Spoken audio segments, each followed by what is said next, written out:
Superintendent Renee Foose is retiring. Yeah, there was so much of a struggle over her last 5 years that even Foose sued her own school board. ABC 2 News' Nadia Singh live at the Howard County Board of Education tonight with the big decision. Nadia, I guess she's already gone and a replacement been named, huh? That's right, Kelly and Jamie. Dr. Michael Martirano is the interim superintendent here in Howard County, effective immediately.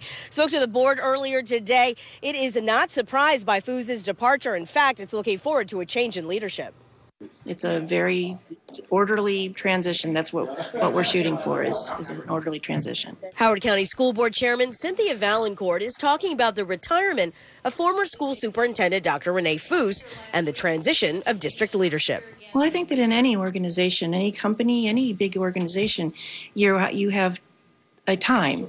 And if the community is no longer behind you and is no longer, if you don't continue to have a shared vision, and sometimes it's the best thing is to part ways. And that's the gist of why Foose and the board ironed out her separation agreement over the last 2 days. Parents are happy about the change. I'm feeling a little vindicated, actually. It's been a long time coming. There, I believe, was a lot of misinformation coming from this administration, and I'm happy that we have a new superintendent who's acting, who promises to be open and collaborate. That acting superintendent is Dr. Michael Martirano. Well, I'm going to lead with a lens of equity.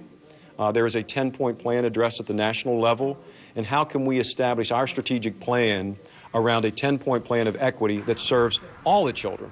He has a long history in education and is the former state superintendent for West Virginia. So I'm looking to diversify the workforce. I'm looking to provide the very best teachers that we can, and recognizing that no matter how much technology or support that we provide, if we don't have a quality teacher in all of our schools every day, the educational system starts eroding. In December, several new board members were elected. Foose had some issues with the new board. She filed a lawsuit saying it was preventing her from doing her job properly.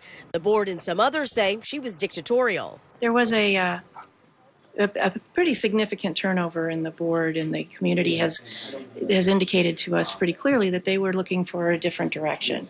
And, sometimes that happens. I think having a new board in place and not allowing her to be a dictator is what forced her out. Now, Dr. Foose said in part today in a statement, quote, "I am proud of my service to the Howard County public school system and have every expectation that the commitment to excellence in our public schools will continue in the future." Now, more permanent school leadership arrangements will be discussed at the next board meeting here in Howard County in 2 weeks. Live in Howard County, Nadia Singh, ABC 2 News. All right, thanks, Nadia. Howard County Executive Alan Kittleman said in this statement, the growing discord was not productive and had the potential to negatively impact students, teachers, and parents.